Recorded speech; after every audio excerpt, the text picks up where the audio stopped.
everybody. Courtney here from the Office of Student Involvement. Thanks for continuing to tune in throughout the Blue Demon Challenge. Right now I'm joined by Jazlyn Hodges, the one and only, I should say, Jazlyn, one of my favorite students to work with here at DePaul.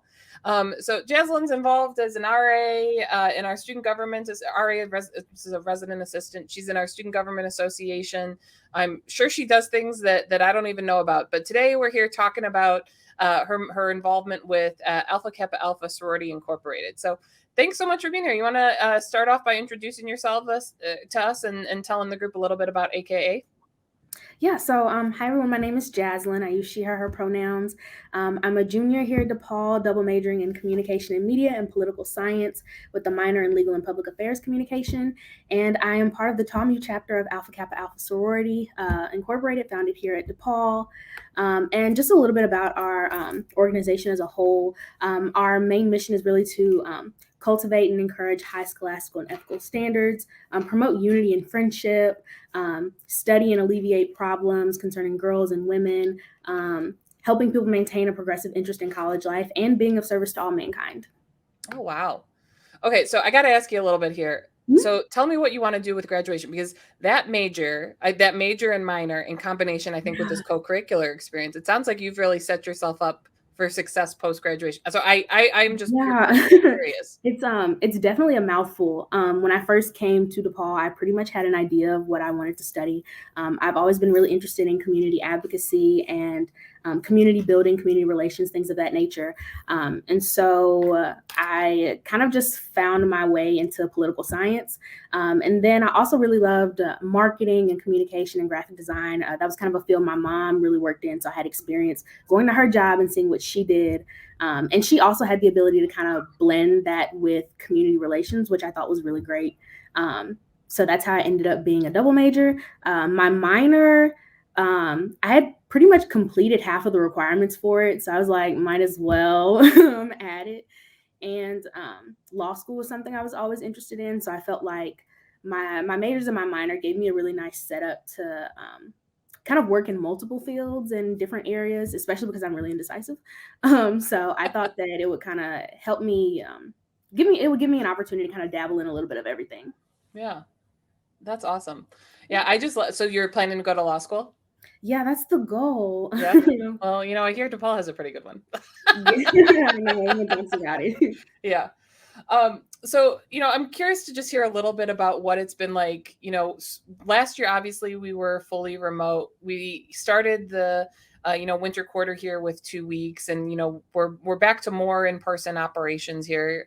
But just curious, if you can tell me a little bit about what the experience has been like coming back and still living through the pandemic for you as a student and as a member of AKA.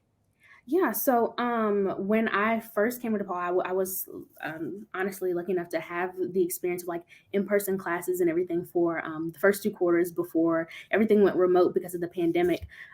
But my second year at DePaul, I served as an RA, and so trying to manage that and build community virtually was just a really big challenge. And then having to kind of navigate that again as a junior and figure that out this year has also been really interesting, because it's really difficult to kind of make connections with people online sometimes. And I think that's just kind of a fact we've all kind of been witness to this year. However, with my chapter, I think it's been a little different, especially because we are kind of a subset of a larger organization. So we follow different guidelines sometimes as far as like gathering in person and holding events in person.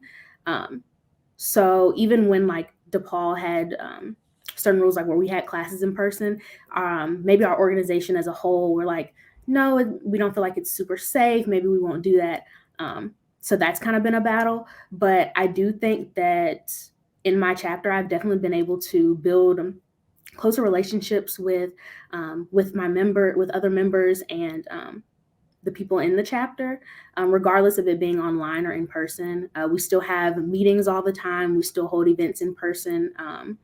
Like we have ski week, we do that every quarter. So, we have different things going on that kind of, make it work for us. Yeah. That's been a common challenge I've heard from fraternity Mhm. and sorority life chapters in particular, is Mhm. because they not only are dealing with the regulations set out from the university about how you can meet, how many people you can Mhm. meet, but they have this added level of Right. national organizations, and it sounds like AKA is navigating that too. And Yeah. it's really like, which one is stricter, right? Like that's the one you have to go with. And we found a lot of our organizations are having to do it. But I think, part of the great part about our fraternity and sorority life chapters is like, it sounds a little bit cliche, but it is 100% true. We say not for 4 years, but for life. And Yeah. particularly with a chapter like AKA, which is one of our NPHC chapters, which are historically Black fraternities and sororities, Mhm. for folks who aren't familiar.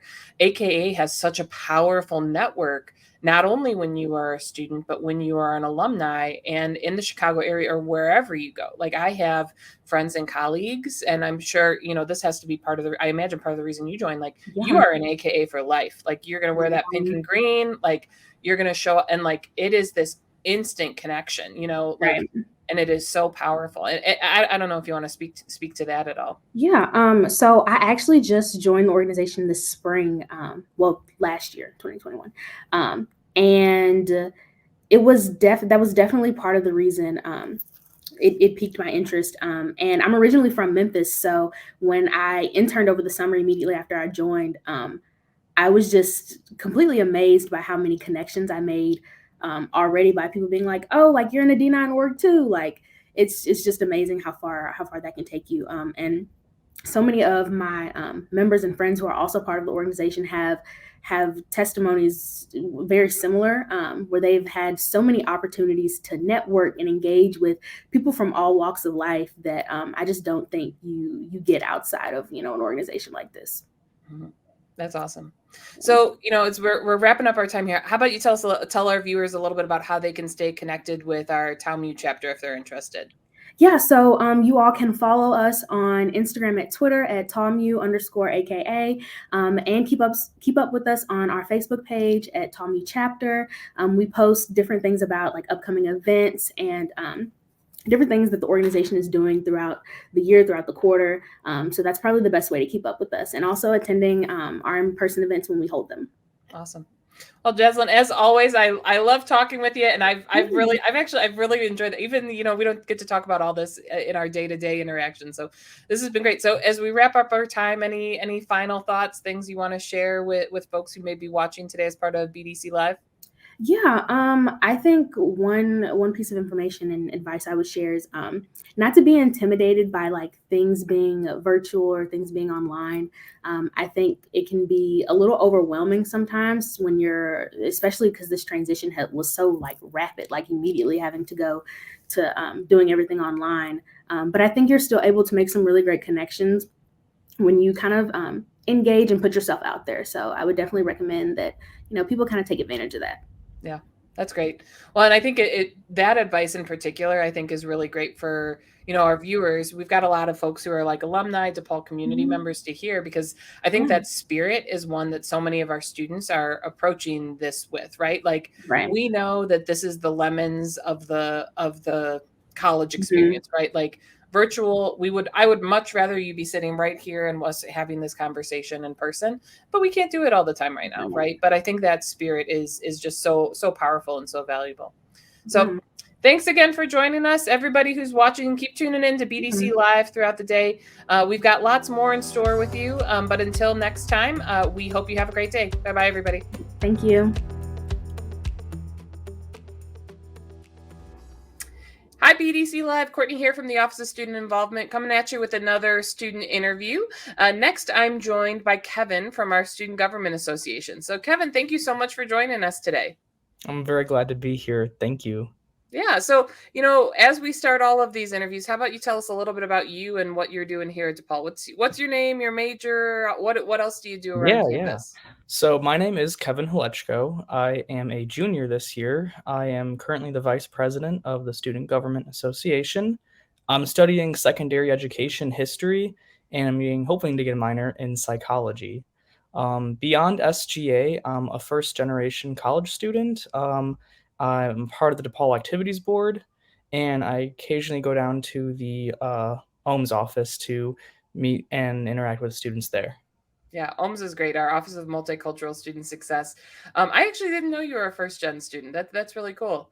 Yeah, you, and for our viewers, if you didn't know, DePaul, actually about a third of our students at DePaul are first gen. So we interact with a lot more first gen students, I think, than we even realize. So that's great. So how about you tell us a little bit about SGA? You know, we may have some viewers who are familiar with student government, or may have seen some things on social media, or just generally. But how about you tell us a little bit about what SGA is and how they function on campus? Yeah, so student government is, I like to think of it as one of the branches of like government here at DePaul.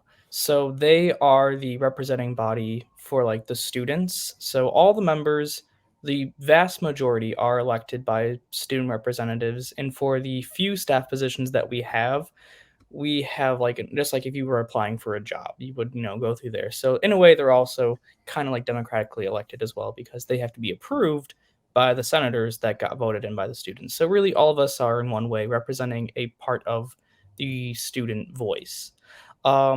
We go and advocate on their behalf, but we also work with the university, whether it be at the high levels with like the president's office, down to just everyday faculty and staff to just make the overall DePaul experience just better for everyone.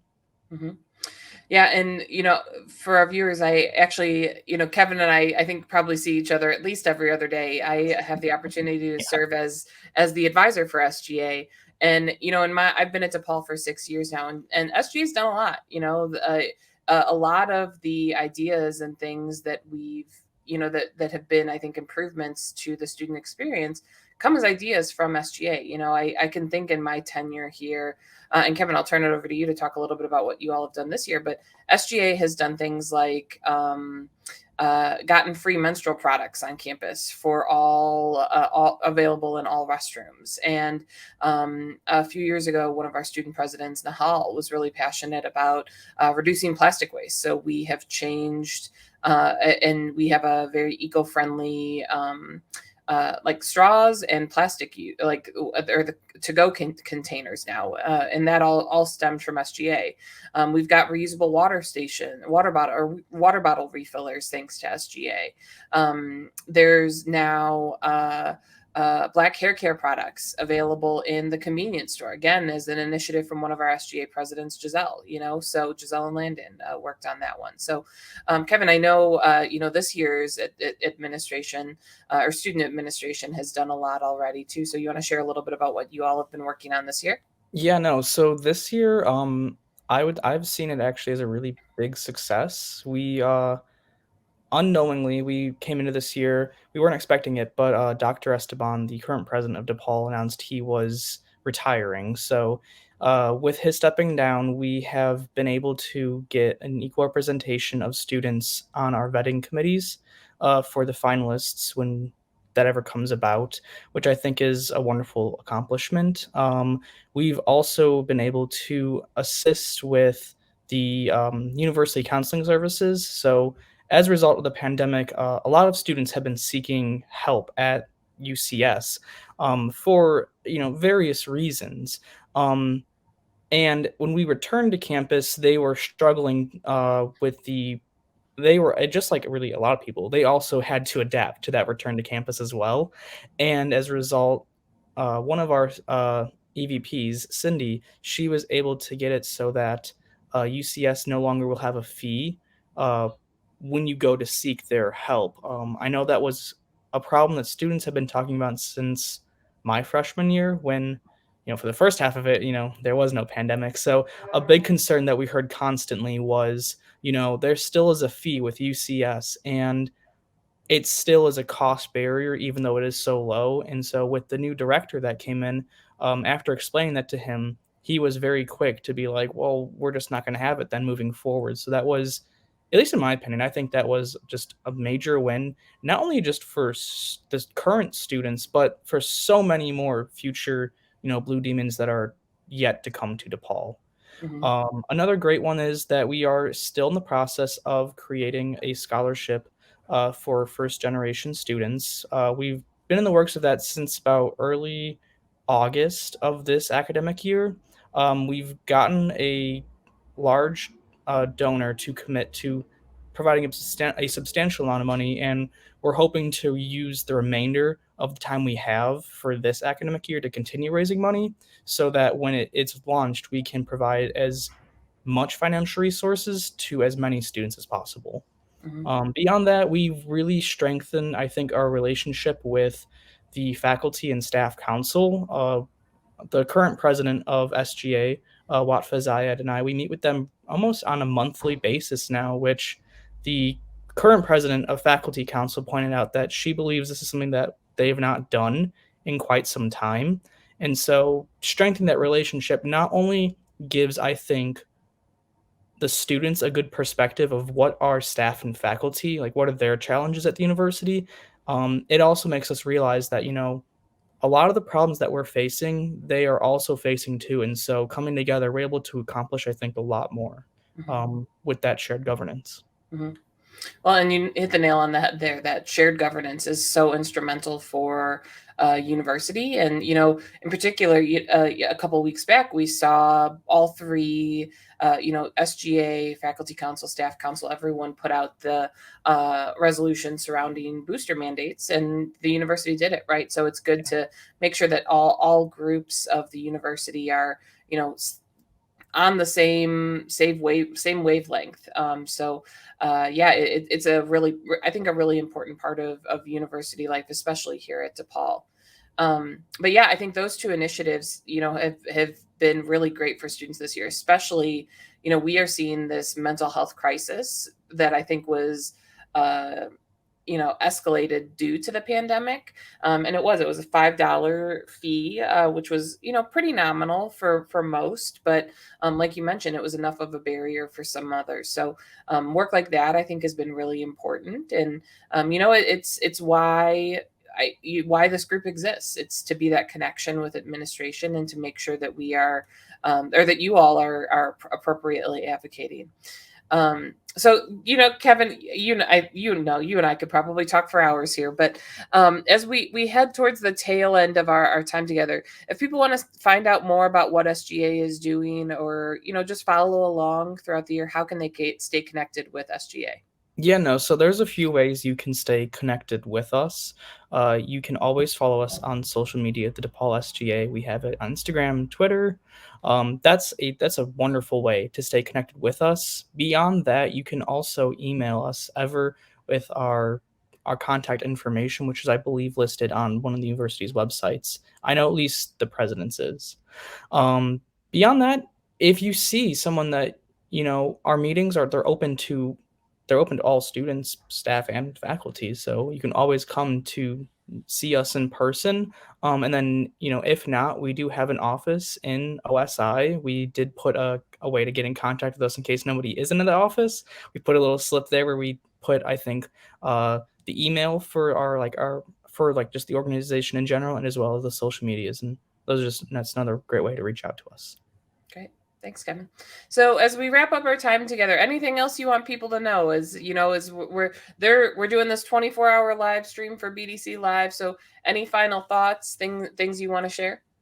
Even though that this academic year has been incredibly challenging for a lot of people, I think this year in particular, we've seen the resilience of not only our students, but I really want to highlight the staff and faculty and administration for the work that they've done. A lot of it, most students will not see from behind. They don't see the behind the scenes work. And so having this opportunity to actually see how many hours people will dedicate to getting what students need, I mean, they have gone above and beyond. And so I'm internally grateful for that, and I hope other students will take just a moment to see that, their teacher or that staff professional that they constantly work with, they really are giving it their all, and it's something that I think we need to point out and appreciate a bit more. Oh, Well, that's got me all in the feels, right? Because it's been a couple years. Yeah. So, well, Kevin, thanks again for joining us today. To our BDC Live viewers, stay tuned, stay connected. We've got lots more student interviews throughout the day, but keep tuning in, and thanks for joining us. So we will talk to you all soon. Bye-bye, everybody. All right, thank you. Hey, BDC Live, Courtney here from the Office of Student Involvement, coming at you with another student interview, talking a little bit about the student experience here at DePaul. Next, I'm joined by, Reagan is joining me from Alpha Phi. So Reagan, thanks so much for being here today. Hi, thanks for having me. Yeah, to get things started, how about you tell us a little bit about you, what you're studying, your major, what year you are, and a little bit about Alpha Phi overall. Yeah, perfect. So my name is Reagan Stasiak. I'm a junior at DePaul. I'm studying political science and criminology with a minor in nonprofit. I'm involved in various things on campus, including DePaul Camp Kesem, the Cities Project, the Criminology Honor Society, and I'm currently the president of Alpha Phi. Nice. What do you want to do when you graduate? I'm not completely sure yet, but I want to work in like legal aid or like nonprofit work. Oh, nice. Do you know Jazlyn from Alpha Kappa Alpha? I don't. Oh, well, it's funny. So I've done 3 of these so far, and everybody has been somehow affiliated with political science. Oh, So really? That's funny. Yeah. When you said that, I kind of laughed. And you're all on FSL, and you're all in political science. So there must be we all need to something connect. Something in the Kool-Aid. So how about you tell us a little bit about Alpha Phi, what you are and what you do around campus? Yeah, so Alpha Phi is a Panhellenic sorority made up of a group of women who share kind of the same values, and sisterhood is a big focus for us, sisterhood, networking, and philanthropic work. So on campus, we have our philanthropy is the Alpha Phi Foundation, which supports like women's heart health and cardiac care. So we do a lot of events on campus, including we have our Red Dress Gala coming up in a few weeks, which is super exciting, our biggest philanthropy event. And then with regards to like FSL, we do like last year we hosted NBA Phi, like philanthropy event to get like all the fraternities and sororities involved. And then we'll have another one coming up in the spring. So yeah, it's super exciting. It's really fun to be a part of a sorority of like a ton of girls. I have my like girl gang, and then with the whole Panhellenic community, just like developing those like relationships and like gaining a lot of like friends and connections. Yeah, that's great. Well, now for viewers who may not be familiar with Panhellenic and really fraternity and sorority life overall, we have about 1,200 students at DePaul that participate in fraternity and sorority life, which is right around 10% of all undergraduate students. So it's a really robust community that we have here. And the council that Alpha Phi and Reagan are a part of, Panhellenic, is actually our largest part of that community. It's almost, I think it's almost half of all participants. So it really is, I think particularly right now, it's this great community for women to engage and connect and get all of those skills while they're in college that will make them successful in their time post-college. Yeah, for sure. And especially with like the Panhellenic community and like fraternities and FSL in general, it's a great community because you're not just friends with the women in your sorority, but you're friends with the women in the Panhellenic community, and there's a sense of bond that you are all in like a sorority or like a fraternity, something like that, a group that we're all very similar. Yeah. So Reagan, I'm curious if you can talk a little bit about what it's been like for Alpha Phi, particularly as a student organization. I think you all have like over 80 members annually. Yeah, what it's been like adapting to partially remote, partially in person, and how you all have navigated that part of this experience. Yeah, for sure. So in the fall, we were grateful to like be back in person. We got to host our formal recruitment in person, like very safely, masks, social distancing, things like that. But we were really excited about that. And then with being remote, it's great that we still have the opportunity to connect with each other, host sisterhoods with our girls, or mixers with different fraternities, or socials with different sororities. But we're still able to connect on like a deeper level with Zoom and with those those platforms, and also like our group chats are still, you know, a lot of things going on. So yeah, we're really grateful. I mean, we are a bigger chapter, which is great because we have a lot of girls, you know, if they're traveling for the weekend or something like that, they're able to still sign in and be virtual. Like, since we're virtual, being remote is like, it's really nice because when we are virtual, they're able to sign in on the weekends wherever they are. Yeah, it's, you know, I think that this introduction of all of this Zoom technology and how familiar everyone has come with it, it's created this interesting dynamic, not only for our FSL chapters, but for all student organizations, that I feel like we're seeing more small group in-person meetings that are creating deeper connections for the students in those orgs. And then like exactly what you're describing, like the big 80-person chapter meeting, people are Zooming in because they were just listening in person anyway. So like it's Right. more efficient, but like they're joining these large groups, but then they're like, sorry, I'm about to sneeze. They're creating these like almost mini subgroups, but they all still come together in celebration or for service or for whatever the group's purpose is.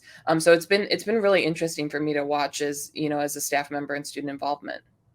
Yeah, no, for sure. And like a lot of DePaul students, a lot of our girls in our chapter are very like driven to academics or driven and are involved in so many other things on campus that it's nice that we are able to be flexible and they can log in from wherever, or if they're on, you know, working their internships, they can still sign in and stuff like that. It's super helpful. Yeah. So Reagan, you know, we've heard a little bit about your philanthropy, a little bit about some of these meetings. Any struggles or successes that you want to share with some of our viewers for BDC Live today that you just, you know, want to put out there into the ethos as part of the student experience right now? Yeah, sure. Just last year we hosted our Red Dress Gala virtually, and that was amazing. We are proud to say we raised over $12,000, which is one of the top organizations on campus. But yeah, just really grateful to DePaul and everyone for like still supporting us and making it really easy to be virtual and remote when we are, but also being able to safely like return in person and have events. So yeah, it's really great. That's awesome. I've got a dig out. I've been involved with like fraternity and sorority life almost for 2 decades now, and I have a red dress pin somewhere here, so I'm gonna have to find it. Yeah, for the next Alpha Phi Red Dress Gala. Yes. But Reagan, how can people who are viewing stay connected and learn more about Alpha Phi? Yeah, so you guys can follow us on our Instagram. It's at Alpha Phi DePaul. We post a lot of things we're doing, philanthropy and different things like that. So yeah, it's a great way to stay connected and get to know our chapter. Awesome. So Reagan, any, you know, closing thoughts, things you want our viewers for BDC Live to know today as we, you know, end our time here together? I would just say thank you for the constant support of supporting DePaul and like our chapter, because we would not be what we are without you guys. So yeah. Great. Well, Reagan, thank you so much for taking the time to join me here today and talk a little bit about your experience with Alpha Phi. Keep doing what you're doing. You all are doing a great job here on campus. Thank you so much, Courtney. Yeah. And to our viewers, keep tuning in to BDC Live. We've got more student interviews and stories throughout the day. So we will see you for the next one. But until then, be well, everybody. Bye-bye.